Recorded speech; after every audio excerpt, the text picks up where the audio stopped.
नमस्कार, आप सभी का स्वागत है तिवारी एकेडमी में। आज हम बात करने वाले हैं कक्षा 6 के लिए यानी क्लास 6 के लिए मैथ्स यानी गणित के अध्याय 1 की, जिसका शीर्षक है अपनी संख्याओं की जानकारी।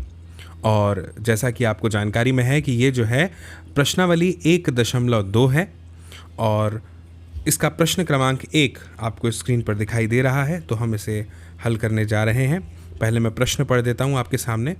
लिखा हुआ है कि किसी स्कूल में 4 दिन के लिए एक पुस्तक प्रदर्शनी आयोजित की गई। पहले, दूसरे, तीसरे और अंतिम दिन खिड़की पर क्रमशः यानी पहले दिन 1094, दूसरे दिन 1812, तीसरे दिन 2050 और चौथे दिन 2751 टिकट बेचे गए। ठीक है, यहाँ तक कोई कठिनाई नहीं है, सरलता से प्रश्न समझ में आ गया। कहते हैं कि गणित में यदि प्रश्न समझ में आ जाए तो आधा हल तभी हो जाता है। इन 4 दिनों में बेचे गए टिकटों की कुल संख्या हमें ज्ञात करनी है कि 4 दिन में कुल कितने टिकट जो है वो बेचे गए हैं। बहुत ही सरल है, हमें स्टेप बाय स्टेप इसे सॉल्व करने की आवश्यकता है। तो सबसे पहले जैसा कि उत्तर लिखा हुआ है, ये दरअसल उत्तर नहीं बल्कि हल है, पूरा हल है। तो यहाँ पे मैं आपके सामने लिखता हूँ पहली स्टेप क्या लिखी जानी चाहिए। हम यहाँ पे लिखेंगे सबसे पहले दिन, इसी तरह से लिखा जाना चाहिए। पहले दिन बेचे गए कुल टिकट। ये इस तरह से मैंने यहाँ पे अपनी पहली स्टेप लिख दी और जो भी कुल टिकट पहले दिन बेचे गए हैं वो मैं यहाँ पे लिख देता हूँ, जैसे कि प्रश्न में दिया है 1094। इसी तरह से हम फिर आगे लिख देंगे दूसरे दिन। क्या होता है ना, अगर हम स्टेप बाय स्टेप चीज़ों को हल करते हैं तो समझने में भी आसान होता है और मैथ्स जो है वो सुंदर भी दिखता है। हमारा जो मैथ्स है वो खूबसूरत दिखना चाहिए, जो गणित हम कर रहे हैं वो खूबसूरत हो, सुंदर हो, तो जांचने वाले को भी बड़ा मज़ा आता है। दूसरे दिन कितने टिकट बिके? 1812। इसके बाद में तीसरे दिन बेचे गए कुल टिकट। अब बताइए तीसरे दिन कितने टिकट बिके थे प्रश्न में देख के? 2050। ऐसे ही अंतिम दिन का भी लिख देंगे, यानी चौथे दिन।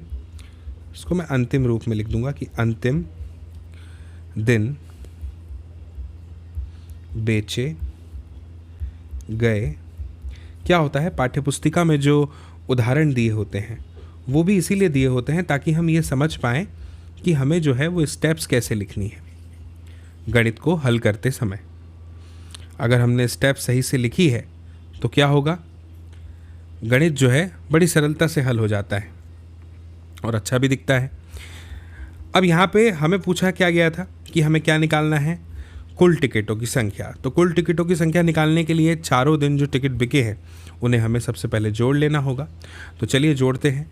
कैसे जोड़ेंगे? 4 और 2 6 और 1 7, 5 और 5 10, 9 और 1 10, 10 और 10 20 का 0, हासिल आया 2, 2 और 8 10, 10 और 7 17 का फिर 7, हासिल आया 1, 1 और 1 2 और 1 3, 3 और 2 5, 5 और 2 7। ये मैंने 3 अंकों के बाद जो है यहाँ पे अल्प विराम भी लगा देता हूँ मैं। ठीक है, तो अब हम क्या लिखेंगे? हम यहाँ पे लिखेंगे, ये तो हो गई हमारे क्या, बेचे हुए कुल टिकटों की संख्या। ठीक, तो अब देखिए उत्तर किस तरह से लिखते हैं। उत्तर बहुत ध्यान से देखिएगा कि उत्तर आखिर किस तरह से लिखा जाए। तो अब आपको अपना स्टेटमेंट जो है, उत्तर का वाक्य इस तरह से लिखना है कि अतः इन, जैसा मैं बता रहा हूं, अगर आप इस तरह से लिखेंगे ना तो आपको पूरे अंक मिलेंगे, आपका आधा अंक भी नहीं कटेगा। ये बात ध्यान रखिएगा। गणित एक ऐसा विषय है जिसमें पूरे में से पूरे अंक जो है वो हम प्राप्त कर सकते हैं। ठीक है, बस हमें जो है एकदम साफ सफाई से अपना गणित करने की आवश्यकता है, बिना काटा पीटी किए। और उसे अच्छे से लिखने की आवश्यकता है ताकि हमारा गणित जो है वो सुंदर और अच्छा दिखे। और बाकी सही तो खैर करना ही पड़ता है हमें, है ना, सही करने की तो आवश्यकता है ही, सही होना चाहिए बिल्कुल।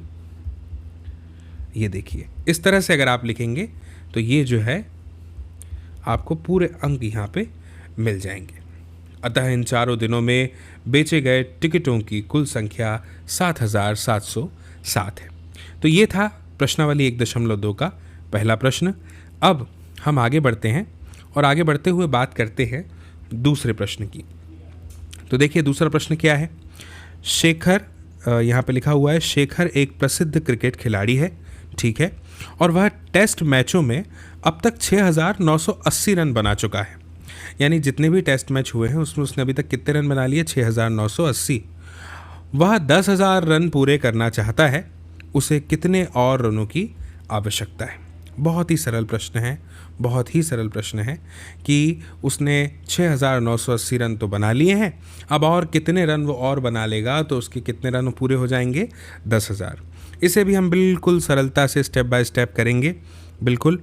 तो देखिए कैसे करेंगे। सबसे पहले पहली स्टेप यहाँ पे लिख देंगे कि पूरे करने, जो उसने पूरे किए, करने वाले कुल रन लिखेंगे सबसे पहले, है ना, कि उसे जो है कुल कितने रन बनाने हैं।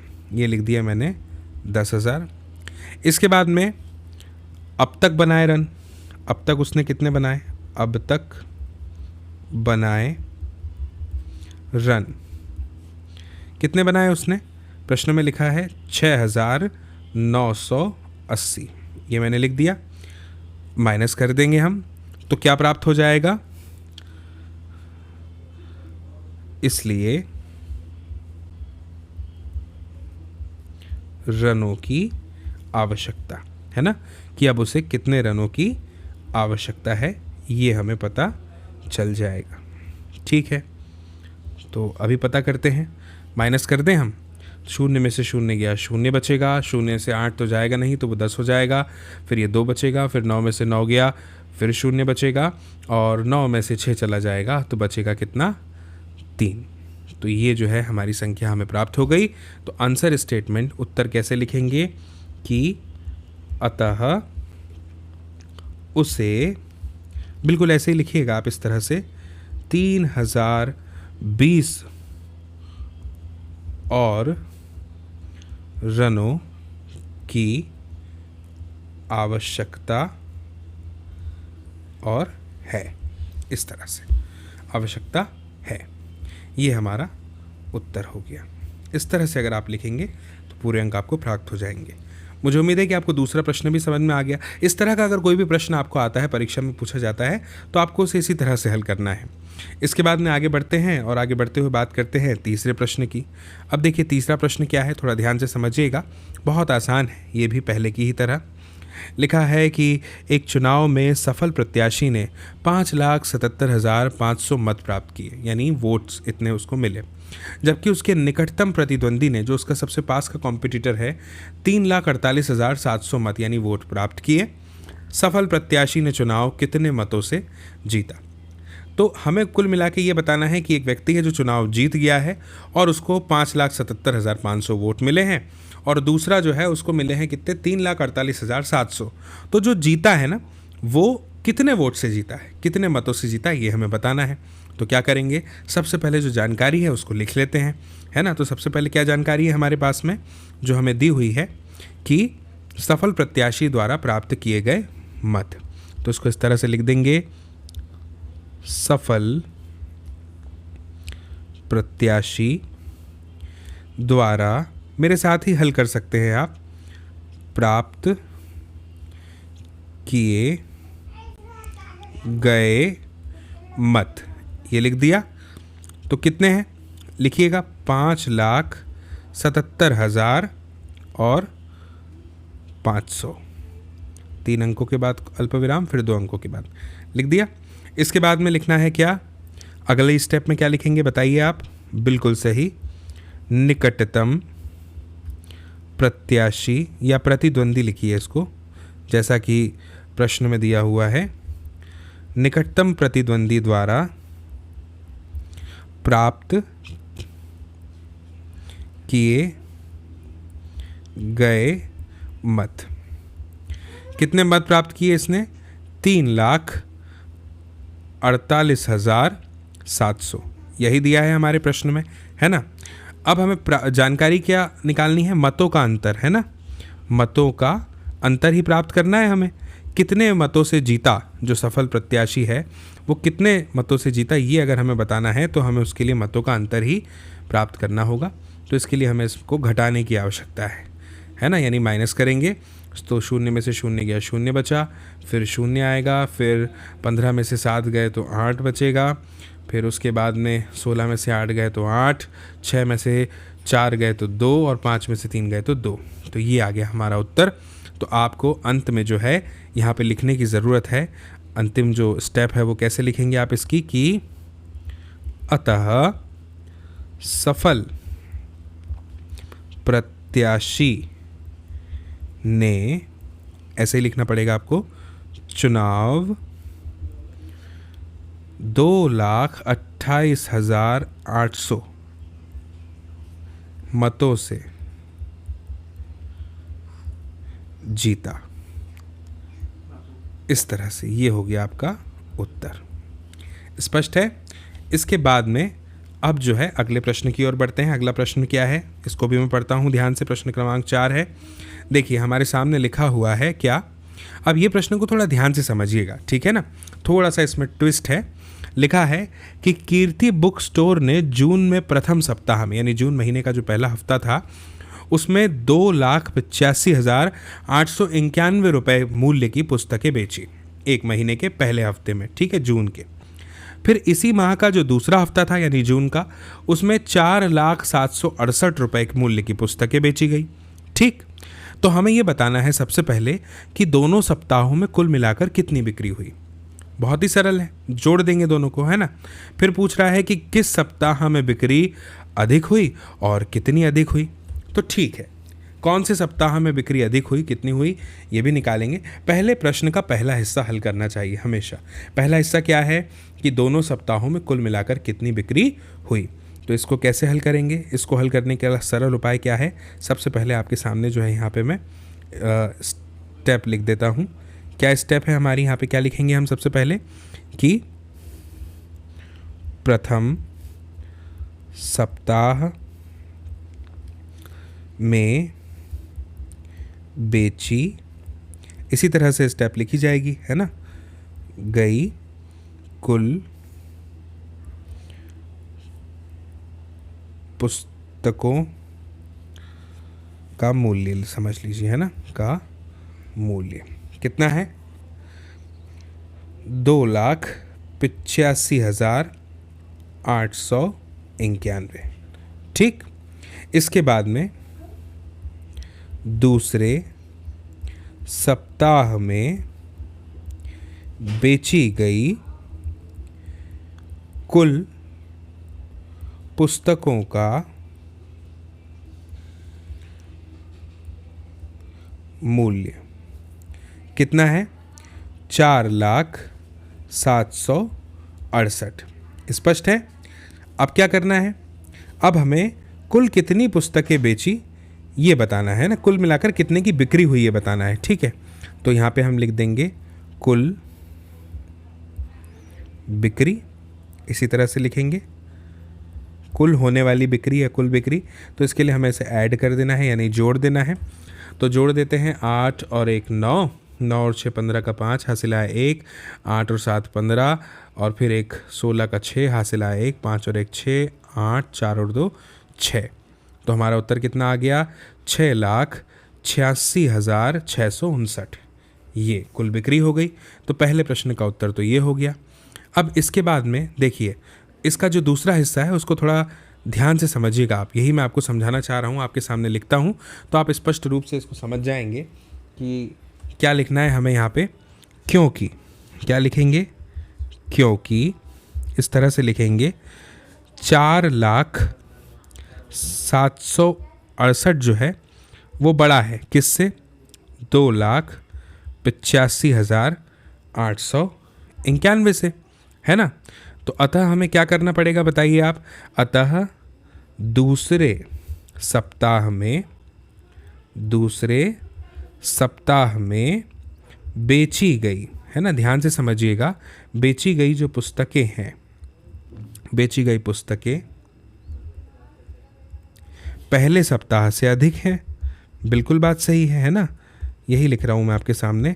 देखिए मैं जानबूझकर स्टेप बाय स्टेप लिख रहा हूँ ताकि आपको समझ में आए, है ना। क्या लिखना पड़ेगा, पहले सप्ताह से अधिक है, ठीक।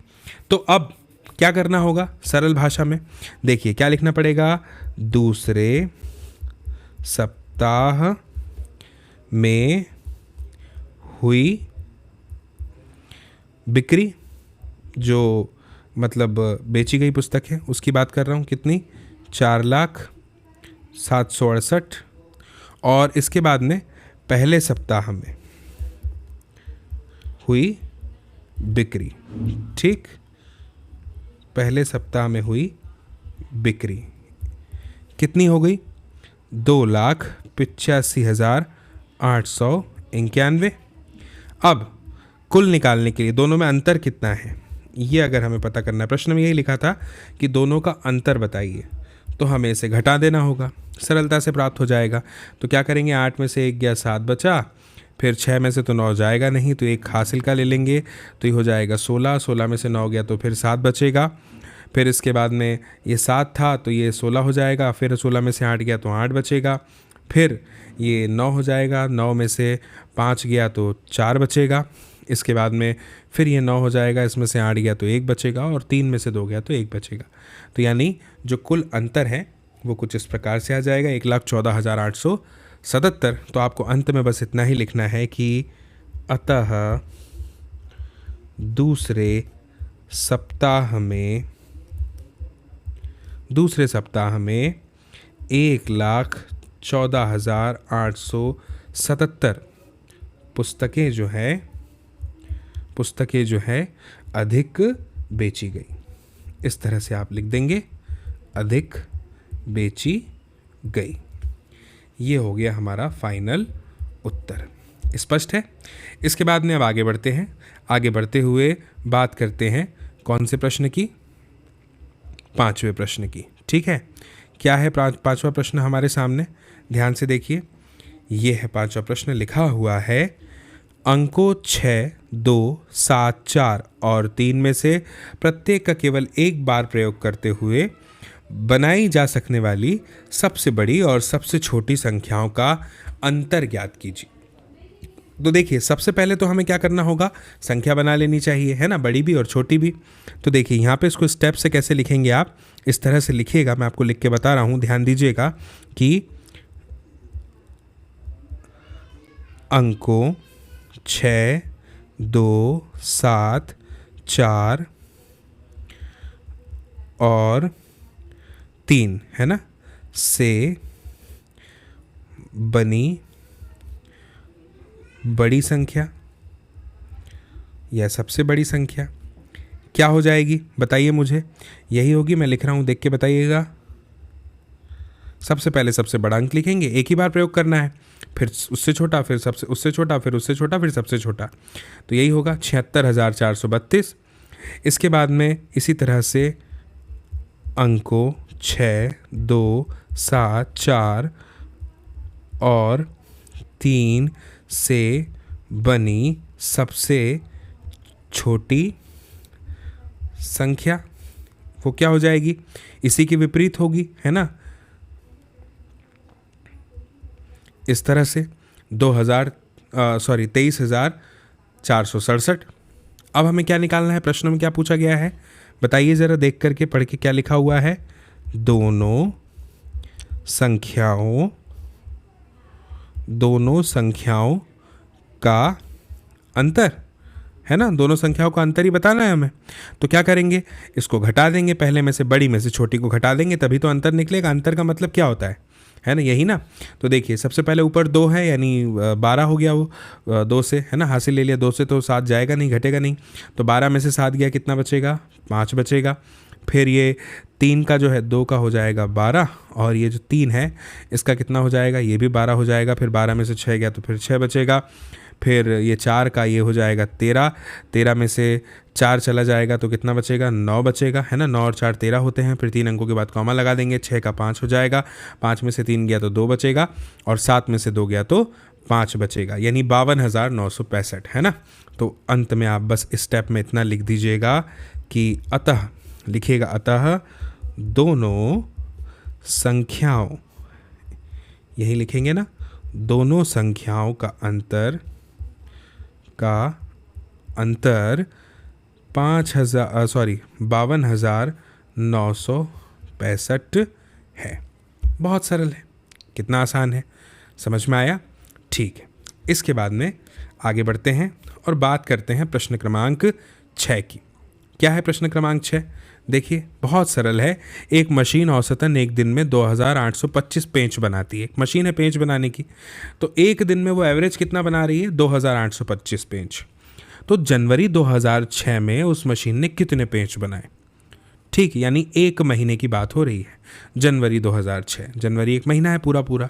अच्छा एक बात आप मुझे बताइए, मैं यहाँ पे तब तक स्टेप लिख रहा हूँ, आप मुझे सोच के बताइएगा कि जनवरी महीने में कितने दिन होते हैं? 30 दिन होते हैं कि 31 दिन होते हैं? बिल्कुल सही, 31 ही होते हैं। तो सबसे पहले तो स्टेप में आप क्या लिखेंगे कि एक दिन में बनाए गए पेंचों की संख्या, यही लिखेंगे ना, मैंने भी यही लिख दिया है। कितनी है मुझे बताइए, 2825, प्रश्न में यही दिया है। ठीक, फिर क्या लिखेंगे इसके बाद में, इसीलिए, ऐसे ही लिखना पड़ेगा ना, इसीलिए जनवरी, क्या लिखना पड़ेगा, इसलिए जनवरी कितने दिन होगा, 31 दिन, ये भी लिख दीजिए। 31 दिन में पेंचों की संख्या, बनाए गए पेंचों की संख्या मतलब कितनी हो जाएगी, 2825 गुणा 31, यही होगी। 31 से गुणा करना पड़ेगा, फिर हमारा उत्तर आएगा। तो आप इसका जब गुणा करेंगे 2825 में 31 का, तो जो उत्तर प्राप्त होगा वो होगा आपको कितना, हाँ, ये उत्तर प्राप्त होगा 87,575। ठीक, ये उत्तर आपको प्राप्त हो जाएगा। तो आपको फिर क्या लिखना पड़ेगा, मैं यहाँ पे आपको, आप चाहें तो गुणा करके भी बता सकता हूँ, बहुत ही सरल है। देखिए यहाँ लिख दिया हमने 2825, गुणा कर देंगे उसका 31 से। तो पहले तो 1 से गुणा करेंगे तो यही संख्या आ जाएगी वापस से, क्योंकि किसी भी संख्या का 1 में गुणा मतलब वही होता है। फिर गुणा का चिन्ह लगाएंगे, फिर क्या करेंगे, 3 5 15 का 5 हासिल आया 1, 3 दूनी 6 और 1 7, 3 8 24 का 4 हासिल आया 2, 3 दूनी 6 और 2 8। अब जोड़िए, 5 5 और 2 7, 8 और 7 15 का 5 हासिल आया 1, 4 और 2 6 और 1 7 और 8 का 8, आ गया 87,575। बिल्कुल इसी तरह से आपको करना रहेगा। तो ये हो गया। अब आंसरिंग स्टेटमेंट लिखते हैं, यानी उत्तर का वाक्य कैसे लिखना है। ऐसे लिख दीजिएगा कि अतः, क्योंकि इस पर भी एक अंक होते हैं, याद रखिएगा। प्रश्न में जो अंक तय किए जाते हैं उसमें आधा या एक अंक आपको ये लास्ट की स्टेप का भी मिलता है। तो लिखिएगा कि अतः मशीन ने जनवरी 2006, जैसा कि प्रश्न में लिखा है, में कितने, 87,575 पेंच बनाए। इस तरह से आपका उत्तर हो जाएगा। ठीक, मुझे उम्मीद है आपको मेरे अक्षर समझ में आ जाते होंगे। कोशिश मेरी रहती है कि मैं थोड़ा ठीक से लिखूं। ऑनलाइन स्क्रीन पर अभी शुरुआत है लिखने की, तो थोड़ा ऐसा आपको प्रतीत हो सकता है कि अक्षर जो हैं वो गड़बड़ है मेरे, लेकिन कोई नहीं, मैं प्रयास करूंगा, धीरे धीरे और अच्छे हो जाएंगे, बेहतर हो जाएंगे। आप भी कोशिश कीजिएगा कि आपके गणित जो हैं, आपके गणित वो अच्छे हो जाएं। ठीक, इस वीडियो के बाद में, देखने के बाद में प्रैक्टिस कीजिएगा। रिवीजन बहुत महत्वपूर्ण है गणित में, है ना। ध्यान रखिएगा, जितना आप रिवीजन करेंगे, जितना आपका कैलकुलेशन मजबूत होगा, उतना ही आप गणित आसानी से और सरलता से कर पाएंगे। बाकी प्रश्नों को एक बार समझ जाओ तो फिर बहुत आसान है। फिर कोई भी प्रश्न हो। अब प्रश्न क्रमांक 7 है हमारे सामने, क्या दिया हुआ है देखिए। एक व्यापारी के पास 78,592 रुपए थे, ठीक। उसने 40 रेडियो खरीदने का ऑर्डर दिया तथा प्रत्येक रेडियो का मूल्य 1,200 रुपये था। इस खरीदारी के बाद उसके पास कितनी धनराशि शेष रह जाएगी? अब मुझे बताइए कि उसके पास में कितने रुपए थे। 78,592। कितने रेडियो खरीदने का ऑर्डर दिया उसने? 40 रेडियो उसने खरीद लिए और एक का मूल्य कितना है? 1,200 है। तो हमें क्या करना पड़ेगा? बहुत सरलता से गणित हो जाएगा, बहुत सरलता से। देखिए कैसे होगा। सबसे पहले लिखिएगा एक, देखिए मैं इस बार थोड़ा अच्छे अक्षर लिखने का प्रयास करता हूँ आपके सामने। रेडियो का मूल्य, देखिए कोशिश की है मैंने। तो एक रेडियो का मूल्य कितना हो गया? 1,200 रुपये, ठीक। तो अब क्या होगा? इसलिए मुझे बताइएगा 40 रेडियो का मूल्य कितना हो जाएगा? 1,200 गुणा 40, एक का तो दिया ही है हमें, है ना।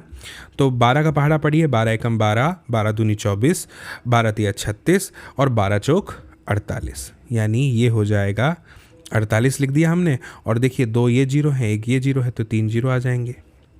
48,000 रुपये का, ठीक। अब क्या करना है? अब जैसा कि प्रश्न में पूछा गया है,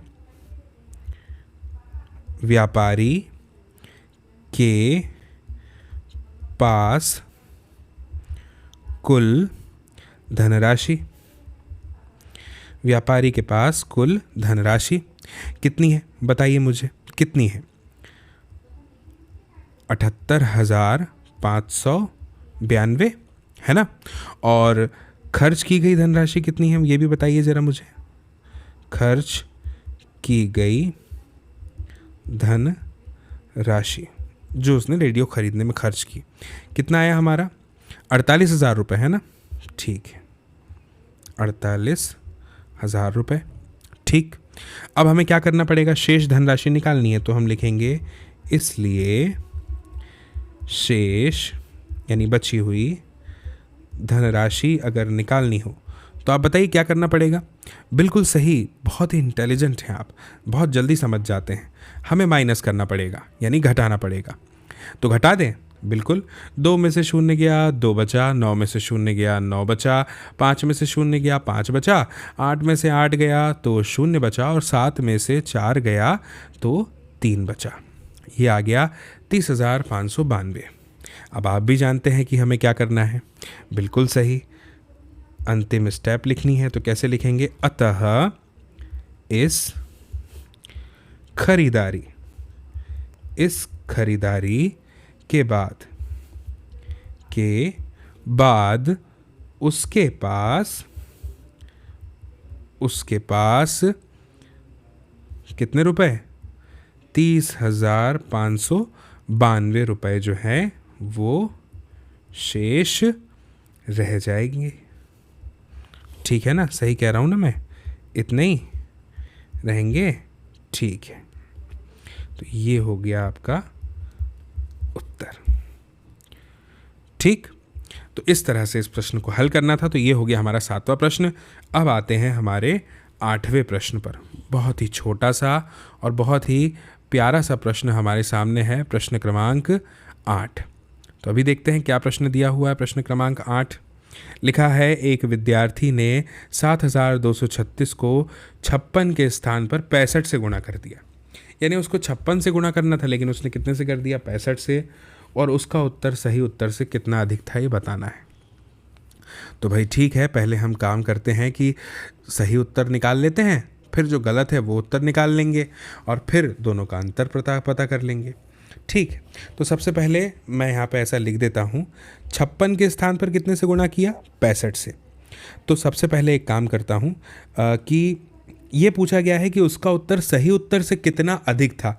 इसका ये मतलब हो गया ना कि 65 से गुणा करेंगे तो गलत उत्तर ज़्यादा बड़ी संख्या आएगी। बिल्कुल सही बात है, क्योंकि 56 से बड़ी संख्या है 65। तो यहाँ पे क्या करेंगे? सबसे पहले गलत उत्तर निकाल लेंगे। ठीक है, गलत उत्तर निकालने के लिए हमें भी 65 से गुणा करना पड़ेगा। तो चलिए 65 से गुणा करते हैं। तो यहाँ पर लिख देते हैं गलत उत्तर।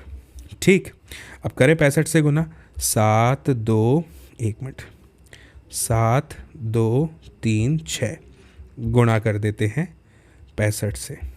करते हैं 5 छंग 30 का 0 हासिल आया 3, 5 तिया 15, 16 17 18 का 8 हासिल आया 1, 5 दूनी 10 और 11 का 1 हासिल आया फिर 1, 5 7 35 और 1 हो जाएगा 36। फिर एक गुणे का चिन्ह लगाएंगे इकाई के अंक 0 के नीचे। अब 6 से करेंगे तो 6 6 36 का 6 हासिल आया 3, 6 तिया 18, 19 20 21 का फिर 1 हासिल आया 2, 6 दूनी 12 और 2 14 का 4 हासिल आया फिर 1, 7 6 42 और 1 43। अब देखते हैं कितना उत्तर आएगा। उत्तर आएगा 0, 8 और 6 14 का 4, 1 मिनट थोड़ा अच्छे से लिख दूँ, 0 14 का 4 हासिल आया 1, 1 और 1 2 और 1 3, 6 4 10 का 0 हासिल आया 1, 3 3 6 और 1 7 और 4, 4,70,340 जो है ये हमारा गलत उत्तर है, यानी ये वाला। ठीक, अब क्या करना है, हमें सही उत्तर निकालना है ना, तभी तो अंतर पता चलेगा। तो यहाँ लिख दिया मैंने सही उत्तर। कैसे निकालेंगे वही करना है, संख्या लिखनी है सबसे पहले 7,236 और गुणा करना है 56 से। ठीक है, करते हैं गुणा। 6 6 36 का 6 हासिल आया 3, फिर 6 तिया 18 और 3 कितना हो जाएगा 21 का 1 फिर हासिल आया 2, 6 दूनी 12 और 2 14 का 4 हासिल आया 1, 7 6 42 और 1 43। ये हो गया सबसे पहले। ठीक, फिर गुणे का चिन्ह लगाया। अब 5 से गुणा करना है। जब 5 से गुणा कर रहे थे तो यहाँ पे कितना आया था 36,180, यही लिख देंगे 36,180। अब इसको जोड़ देते हैं, 6 1 और 0 1, 8 और 4 12 का 2 हासिल आया 1, 3 और 2 5, 6 और 4 10 का 0 हासिल आया 1, 3 और 1 4, यानी कितना आ गया 4,05,216। ठीक, ये आ गया सही उत्तर और ये था गलत उत्तर।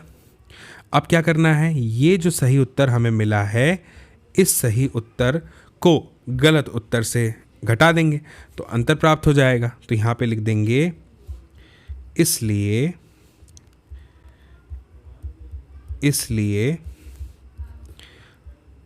अंतर बराबर क्या हो जाएगा 4,70,340 ऋण कितना है 4,05,216। ठीक, तो घटा दें तो घटाने पर कितना प्राप्त हो जाएगा 4 2 1 5 6। ये हमारा जो है उत्तर आ गया। ठीक है, इसको इस तरह से हल कर लेंगे 8वें प्रश्न को। अब जो है हम आगे बढ़ते हैं और आगे बढ़ते हुए बात करते हैं प्रश्न क्रमांक 9 की। क्या है प्रश्न क्रमांक 9? एक कमीज सीने के लिए 2 मीटर 15 सेंटीमीटर कपड़े की आवश्यकता है। यानी कितना कपड़ा चाहिए, कमीज सीना है तो, शर्ट सीना है तो 2 मीटर और 15 सेंटीमीटर। फिर आगे लिखा है कि 40 मीटर कपड़े में से कितनी कमीज़ें ऐसी सी जा सकती हैं और कितना कपड़ा शेष बच जाएगा।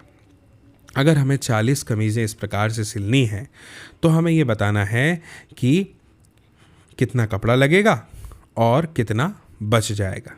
ठीक है, 40 मीटर कपड़े हैं, 40 कमीज़ नहीं सीनी है, 40 मीटर कपड़ा है, इसमें से कितनी कमीज़ें सिली जा सकती हैं और कितना कपड़ा बचेगा ये बताना है। ठीक है, बहुत सरल है। अभी देखिए हम इसे कैसे करेंगे। सबसे पहले क्या करते हैं, प्रश्न तो समझ में आ गया ना। ठीक है, तो हमें सबसे पहले क्या करने की ज़रूरत है कि एक कमीज़ सिलने के लिए कितने कपड़े की ज़रूरत पड़ रही है उसको सबसे पहले यहाँ पे लिख लेते हैं। ठीक है, और क्या करेंगे, यहाँ पे जो इकाई दी हुई है, जो यूनिट दिया हुआ है उसको बदल लेते हैं। तो मैं डायरेक्ट करता हूँ, आप देखिए जो मैं कह रहा हूँ आप समझ जाएंगे। लिखता हूँ मैं सबसे पहले आपके सामने एक कमीज़ सीने के लिए क्या होता है ना, अगर इकाई एक कर ले, हम यूनिट एक ही कर ले जैसे मीटर लिखा है, सेंटीमीटर लिखा है, सबको सेंटीमीटर में अगर हम बदल देंगे तो सरलता हो जाएगी, ठीक है ना, गणित आसान हो जाएगा। कितनी आवश्यकता है एक कमीज सीने के लिए, कपड़े की आवश्यकता कितनी है? अभी हमने देखा था 2 मीटर और 15 सेंटीमीटर, यही है। तो ठीक है, इसको मैं बदल लेता हूँ। तो 1 मीटर में कितने सेंटीमीटर होते हैं बताइए?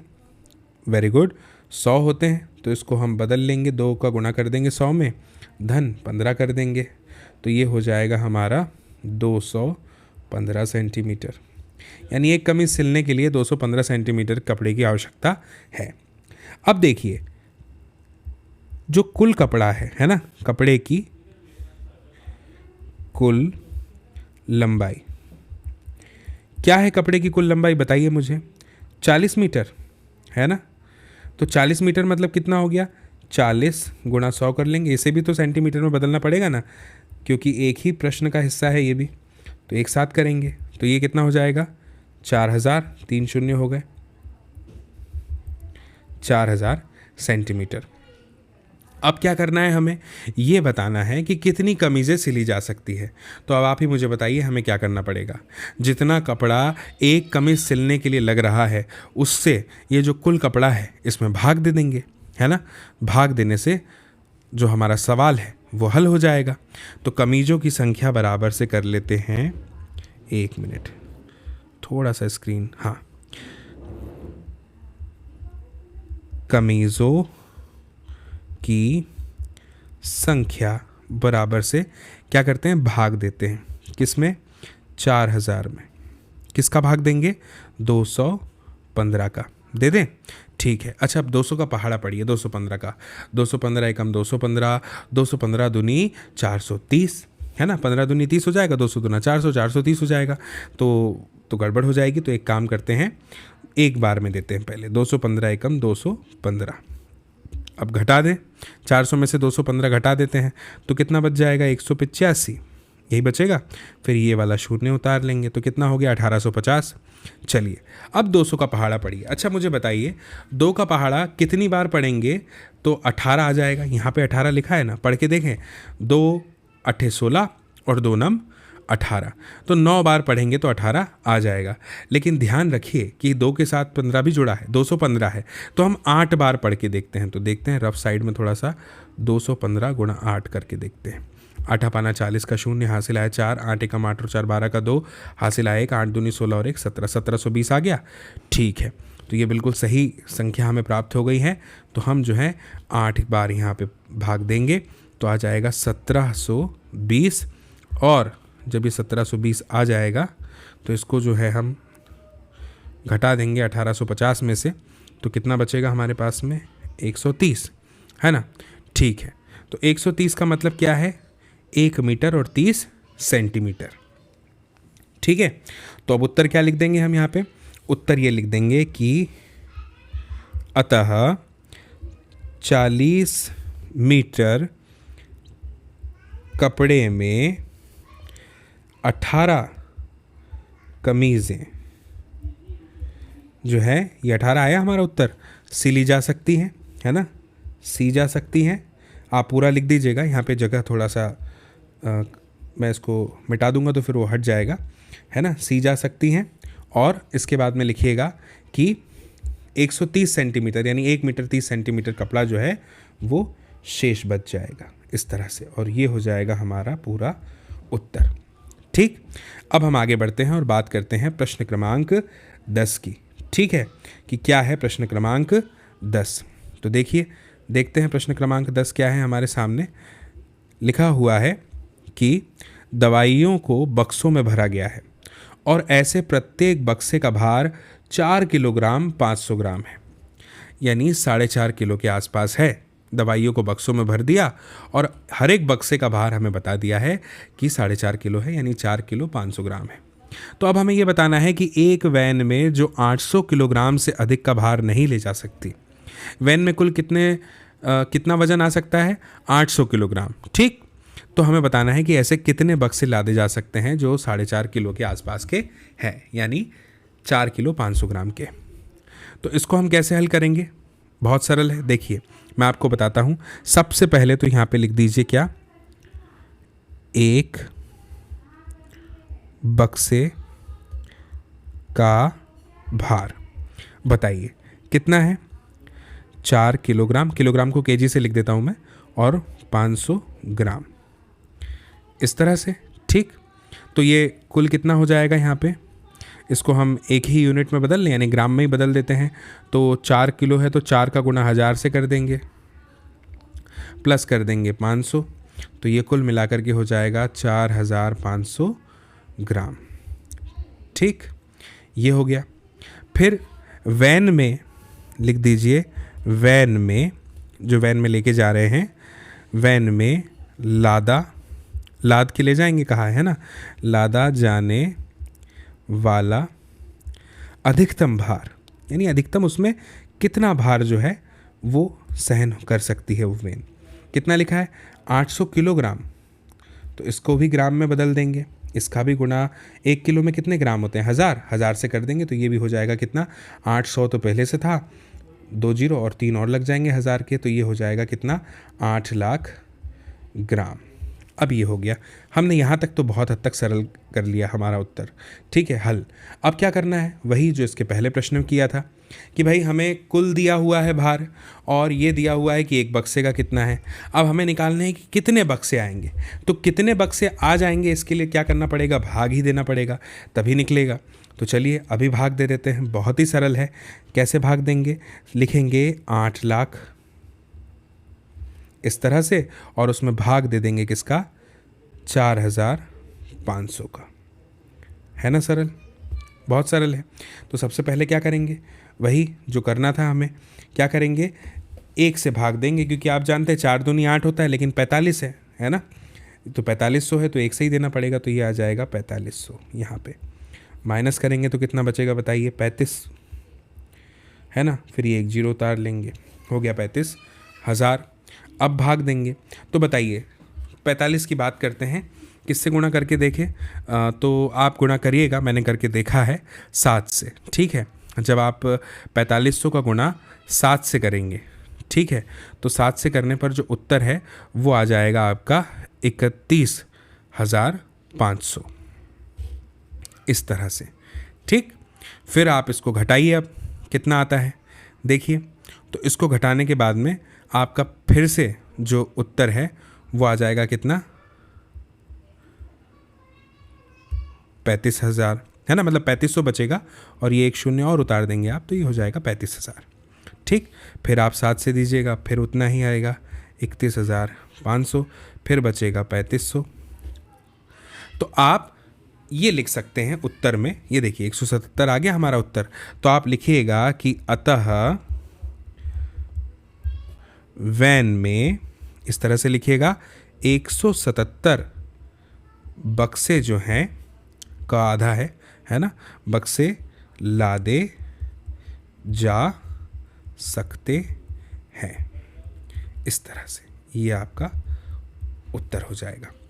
ठीक है, तो मुझे उम्मीद है आपको ये बहुत अच्छे समझ में आ गया होगा कि कैसे करना था, है ना, सरल था, बिल्कुल 9वें के जैसा ही था।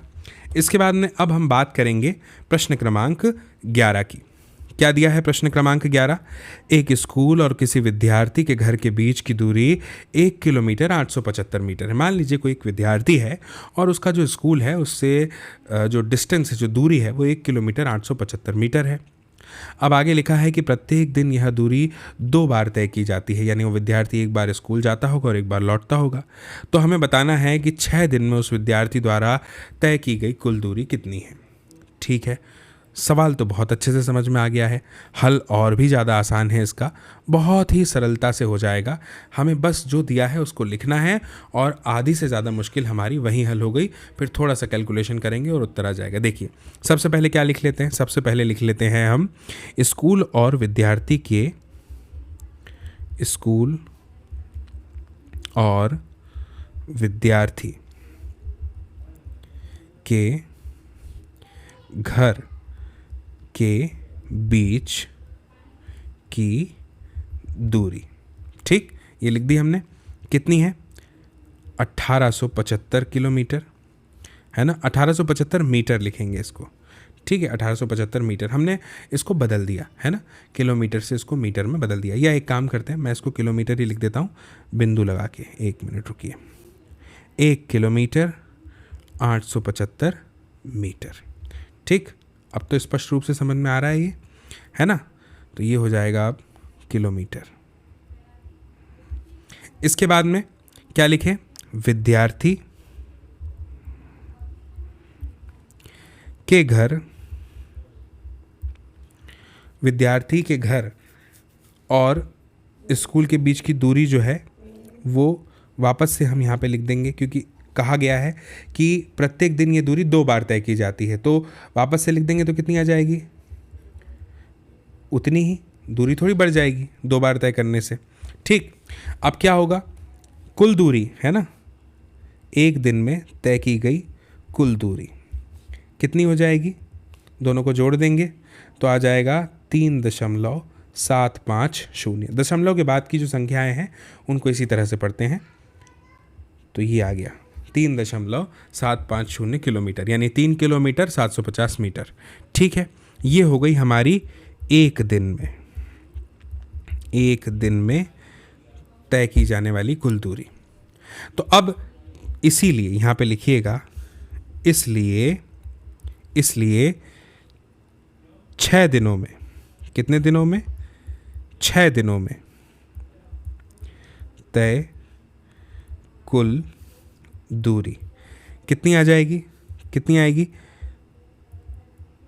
एक दिन की दूरी जो है उसका गुणा करना पड़ेगा 6 से, है ना। तो क्या होगा? 6 शून्य 0, है ना। फिर 6 पंचे 30 का 0, 3 हासिल आ गया यहाँ पे। फिर 7 6 42 और 3 कितना हो जाएगा? 45। तो इसका आ जाएगा 5। ठीक, फिर एक दशमलव लगा देते हैं जैसा कि यहाँ पे है, और 4 यहाँ पे हासिल का आ जाएगा। फिर 6 तिया 18 और 4 हो जाएगा कितना? 22। तो ये हो जाएगा इतना किलोमीटर, यानी 22.500 किलोमीटर। तो अब उत्तर हम किस तरह से लिख देंगे हमारा अंतिम, कि अतः 6 दिनों, ऐसे लिखेंगे, 6 दिनों में उस विद्यार्थी, पूरा लिखिएगा, 6 दिनों में उस विद्यार्थी द्वारा तय की गई कुल दूरी, ऐसे ही लिखाएगा ना, कितनी है? 22 किलोमीटर और नहीं, 22 किलोमीटर 500 मीटर है, इस तरह से। ठीक, ऐसे आप यहाँ पे लिख देंगे। ये हो गया आपका उत्तर।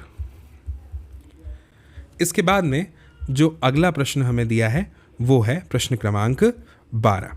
अब इसको भी मैं आपके सामने पढ़ता हूँ। देखिए क्या लिखा हुआ है। ये प्रश्न लिखा हुआ है कि एक बर्तन में 4 लीटर 500 मिलीलीटर दही है और 25 मिलीलीटर धारिता वाले कितने गिलासों में इसे भरा जा सकता है।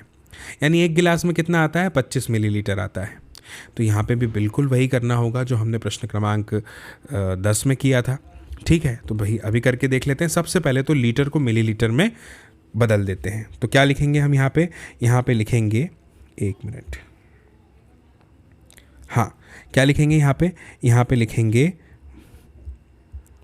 बर्तन में दही की कुल मात्रा।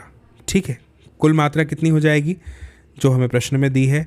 4 लीटर और 500 मिलीलीटर, यही दी हुई है। अब हमें क्या करना है? इसको मिलीलीटर में बदल देना है सबसे पहले तो, है ना। तो कैसे बदल देंगे? 1 लीटर में कितने मिलीलीटर होते हैं? 1000। Very good. तो 1000 से इसका गुणा कर देंगे, उसमें जोड़ देंगे 500 को, 500 मिलीलीटर को, तो हो जाएगा 4500 मिलीलीटर। स्पष्ट है। अब हमें कुछ भी नहीं करना, जो हमने पहले किया था प्रश्न क्रमांक 9 में 10 में, बस वही करना है। ध्यान रखिए, एक गिलास की धारिता हमें कितनी दी है? एक गिलास में कितना आता है? एक गिलास की धारिता मैं आपके सामने लिख देता हूँ। एक गिलास की धारिता कितना आएगा? उसमें दही है 25 मिलीलीटर। है ना। प्रश्न में क्या दिया है, दही ना, हाँ 25 मिलीलीटर। तो कुल भरे गए गिलासों की संख्या, या ऐसा लिख दो, भरे गए कुल गिलासों